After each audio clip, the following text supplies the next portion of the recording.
You're now tuned into the Lady Charmaine live show, and I'm your host, Lady Charmaine. And as always, I got another great interview for you today.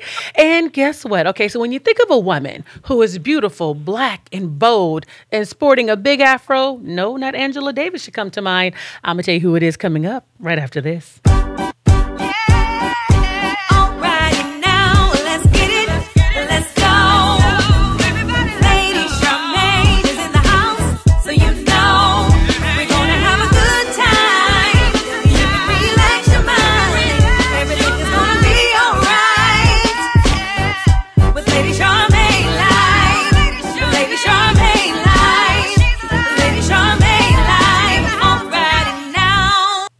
My guest today is a singer and reality star who is not afraid to speak her mind. You can also catch her on the new season of Love and Hip Hop Miami, but she is here today to talk about her role in the new BET movie, Fall Girls. Help me welcome to the Lady Charmaine live show, Miss Amara La Negra. Welcome to the show. Hi. Thank you so much. Good morning. Thank you for all the love and support. And I'm a little tired because I've been putting in a lot of work this week, but, I most definitely had to make some time to let you know what's going on in my life a little bit. Absolutely. We were talking about those tired feet of yours because you are in, Dancing with the Stars, the Latin version. Tell us about that. Yes, I've been working really hard on this. I am now... Actually, now I think there'll be an elimination next week. So, it's 8 of us. I'm in a show called Mira Quien Baila, which is the Spanish version of Dancing with the Stars. It's 8 celebrities, and I am so excited to be part of it. We're going to be helping. We all individually have a foundation that we're supporting. I'm supporting the Dominican Women Development Center in New York that helps women in the Dominican Republic for equal rights and women's rights against domestic violence and et cetera. So, I'm really excited. It's a lot of work, but it's pretty cool. I like the challenge. Now, were you a good dancer before you even joined the show? I believe so. I used to dance when I was younger, but that was many years ago. And there's a difference between just dancing and then dancing in a competition, It's definitely tougher. Like I said, it's a lot of work, but I'm naturally very competitive. So I thought it was great. Okay, so you have some things. You have so many irons that are in the fire right about now, which I really do appreciate that about you because, I just learned today, you're in Dance with the Stars, the Latin version, and you're also in Love and Hip Hop Miami, which premiered last week to some juicy stuff. It picked up from last season to this season. I want to know what's really going on with you and Miss Veronica. Do you think you guys will ever mend your relationship? You know what? Realistically, I'm in such a good place mentally, financially, career-wise, and everything that, I don't have a problem making peace. I'm really a peaceful person. I'm not a confrontational person either. It's the Libra thing. I'm not confrontational, so I'm very chill. If it comes to that, I would be so happy because it would just mean it would just mean, we've grown out of it, and then that's it. Okay, and so you came. So I hope so. Yeah, I think you guys will. I think kind of like when kind of egos get out of the way, and you guys are able to really sit down and really talk. Cause it really didn't make a whole lot of sense of why you guys really tore apart. Because I think your friendship should have been more solid. I understand the other gentleman. I believe his name is, I'm not sure if his name is Prince. I can't remember his name. But hopefully this season you guys will be able to work it out as, the season definitely goes on, or if not by the 3rd season, I pray. But here is one of my questions. You came on the scene as a beautiful black woman. Chocolate skin, sporting an afro, but you began to tell your story that we also know in the African-American community here in America about the colorism, and you really brought to light for me that it also takes place in the Latin community. Why was that so important for you to tell your story on the show? Well, because unfortunately, because I started in the Latin industry, and I grew up in the entertainment industry, I've been able to see things that maybe others haven't or haven't necessarily experienced. Even now being in this dance competition is like an opportunity for me to break barriers for even the Afro-Latino community. I know that the past season there was another beautiful Afro-Latina called Chiqui Bombon. But that was just that one of many, many, many seasons that they've had that they've never really, given an opportunity to well, maybe not necessarily an opportunity, but it just visually hadn't happened, right? So it's important to me to be able to show other people from other cultures that we too suffer colorism and racism, and that we need diversity, specifically when it comes to the Latin market. We need more visual diversity, which we don't have. And a lot of people may not understand, because in their culture, in their side of the world, they may not necessarily suffer with that specific issue. They may be suffering with something else, but in our case, like I said, you never, ever, rarely, if that, right, ever get to see a person that looks like myself on soap operas, movies, magazine covers, commercials. You just rarely ever get to see that, because it's not what they consider to be commercial, you know? Right. So I'm just really fighting for equality. And I want other Afro-Latinos to also feel as if they have an opportunity. Now, how did you land your role on Love and Hip Hop Miami? Did they see you performing somewhere and they approached you? How did you land your role? They actually reached out to my management. You know, they had already heard and seen my work in the Dominican Republic and my backstory and everything that I had done. So yeah, basically I went into a meeting with Mona and the team, and 2 weeks later they called me and they said that they were interested, and well, you know, now we're in season 2.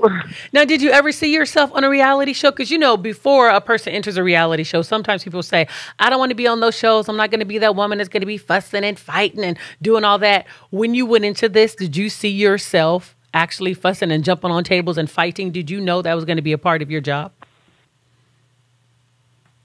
I didn't necessarily went in with that mentality, because I've always been very, very goal oriented, and I've always known that I wanted to use a platform to, you know, showcase and promote my music, you know, my talents, my abilities.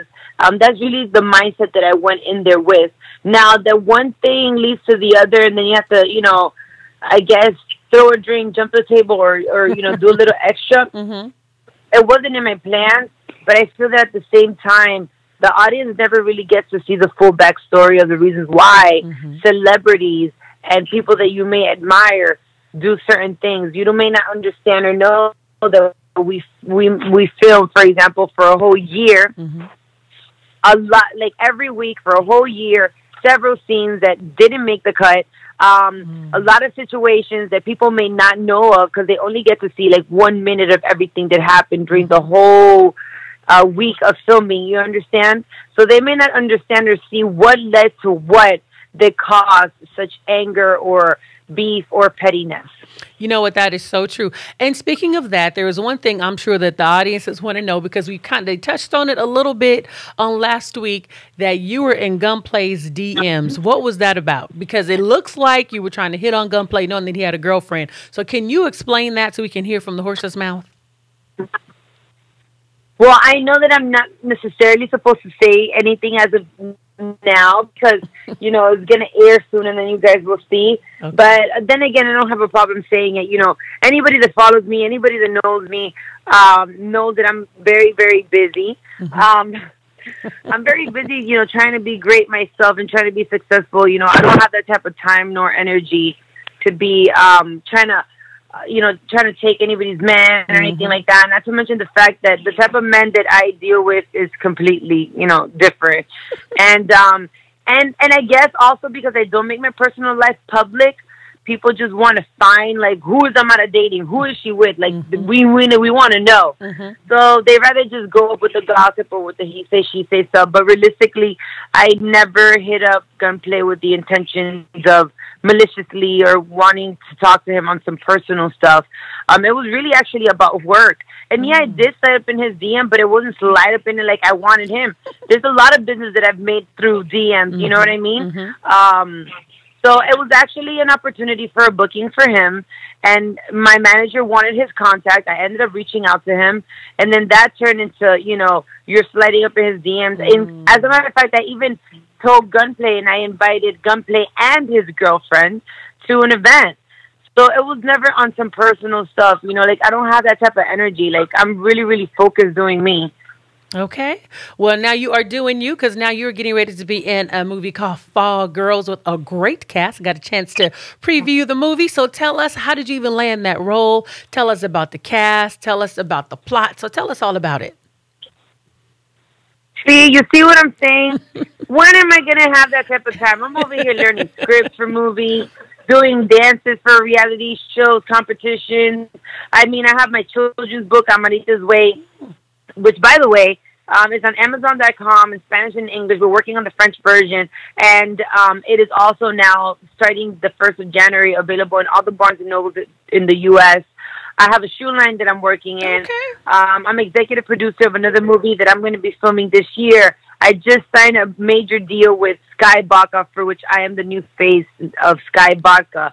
I mean, I have so many things going on. Please, for those that, will watch, let me know how is it that you guys believe that. Okay, but moving forward, yes, I am the lead of the movie Fall Girls. Mm-hmm. I do the role of Paige. It was such an honor for Chris Stokes to reach out and let me know that he wanted to give me an opportunity because I've wanted to do film forever.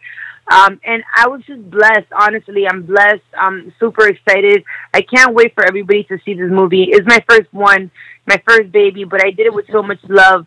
I never thought that I would ever do comedy. I always thought I would be more of an action or drama type of actress. Mm-hmm. But it is always good to try different things. I had an amazing team, that I work with, Paris, Erica Pipples, mm-hmm. I mean, it was an amazing, amazing team. And I'm really happy. Tammy Roman, I mean, the list goes on. They were amazing actors. So I can't wait till we do it again. Oh, that's awesome. Everybody did a great job. Tammy, she had a little twist in her little role, which was very good. So I want to say congratulations on doing a movie and then producing and all those other things that you definitely have going on. And I host a Hot Topic show. And I always like to ask people a great Hot Topic question. So here is one, because I know that you're out there. And here's a question that came to me a couple of times that was sent to me. So I said, I'm going to ask you. Okay, Amara, here it is. If you were out with your girls and your man is there as well, should your man be required to foot the bill for you and your girls, or should he just foot the bill for you? How many girls is it, first of all? See, that's really where the detail comes in. Okay, say like 5 or 6 of your girls. I believe, give me an idea, how many? 5 or 6. 5 or 6? No. 5 or 6 I think is too much. I believe if it's, for example, if it's myself and maybe another friend, or myself and maybe even 2 friends, I think, he should pay for it. Even if later on when we get home, we discuss it, but never embarrass me in front of people. So pay for it. But if it's like a big crew, now it's 3, 4, 5, 6 people, mm-hmm. I think it's too much. I think that, in that case, he would only pay for me. Okay. Now, Amara, are you dating right now? Are you in a dating relationship? I recently just started dating someone, and I'm testing the waters still. Now, before you started dating, what was your biggest dating struggle? It's still a struggle because we just started dating, so I really don't know where this is gonna lead up to, right? Mm-hmm. I'm a hopeless romantic. I believe in love. I believe in marriage before children and picnics on Sundays, and I'm very corny. But, I mean, my biggest thing is always, finding a man that understands my lifestyle, Mm-hmm. At the end of the day, I've worked my whole life for my career, and that will always be priority to me. My mother and my career will always be priority. I mean, I travel a lot. I'm here a week in Miami. Sometimes I'm gone for a month, 3 weeks or whatever. And it's just finding someone that can adapt, that is willing Mm-hmm. to travel or is willing to understand. I have late nights. I'll be in the studio till 4 or 5 o'clock in the morning. No, I'm not in a hotel with another guy. I'm literally working. And as many things as I'm juggling all at the same time, I literally work a lot. Like, I only take naps, maybe 3, 4 hours sleep, and I'm up again. Like, literally, I've only slept 4 hours, and I've been up. So, it's just finding that for the most part. That's the hardest part, to be honest, realistically. Okay. And I know you just talked about your mom. I wanted to know, how's your mother's hand doing since that burn that she had during the first season? Her hand is still, is not great, but it's better than how it was. Mm-hmm. And yeah, she's in the healing process. Mm-hmm. Mm-hmm. She's hurt. Okay. Well, good. Well, Amara, But thank you for asking. Oh, you're welcome. And I just want to remind the audience to make sure that you tune in to Fall Girls, airing January the 12th on BET, starring Miss Amara La Negra, Tammy Roman, excuse me, also Paris Phillips. You got Erica Hubbard and also Erica Peebles. They're all going to be in there. And also Jay Boog is going to be here tomorrow talking about his role in Fall Girl, so you don't want to miss that. And again, Amara, thank you so much for coming on the show. And I wish you the best of luck in all of your endeavors. No. Thank you so much. Thank you for supporting me, and thank you for allowing me to use your platform to talk to my people, my fans, the people that support me and love me. So thank you so much. Absolutely. And thank you, and have a blessed day, and get some rest. Bye-bye. Yes. Thank you. You're welcome. And again, do not forget to tune into Fall Girls, starring Miss Amara La Negra. And also, it's a great cast. It's going to be airing on BET next week on January the 12th. So we want to make sure that everyone tunes in for that. Also, the Lady Charmaine live show is sponsored by the Wealth Empowerment Summit. Is going to be taking place Saturday, February the 2nd in Stockton, California at the University Plaza Hotel. Also, the keynote speaker will be none other than Miss Lisa Nichols, and she's here to tell you all about it. As I was growing my life, transforming my business, I copycat game changers. And what I found out was game changers were always attending another summit, a place where they can grow, a place where they can expand, and a place where they can network. So I myself did the exact same thing. And I looked up one day and I was that game changer. Not at the top of the game by some, but definitely not where I used to be. So if you're a game changer or you're striving to truly be a game changer, then you don't want to miss the Wealth Summit. Me and my girl Constance Carter and a bunch of other amazing, brilliant individuals will be joining together on February 2nd, 2019 at Waterfront University Plaza Hotel. You don't want to miss it. This is where transformation occurs. If you want to get something new, you simply have to know something new. And I'll be sharing the tips and secrets of how financial transformation occurs. How not only to make more money, but how to keep more money and how to grow money. How to grow your impact, how to scale your business, how to attract more consumers, how to create a tribe, how to do those things that's gonna last a lifetime and help you write the legacy that you wanna write. But in order to get there, you have to be in the room. So I invite you, register. Don't walk, but run. It is limited space, and you definitely want to reserve your seat. I'll see you there. Make sure you get your tickets on Saturday, February the 2nd. Go to catalystcommunityconnections.org to get your tickets today. Sale ends on the 10th of January, so you do not want to miss it. Make sure you get your tickets. And again, thank you to Miss Amara La Negra. Make sure you tune in to BET's Fall Girls, airing January the 12th on BET.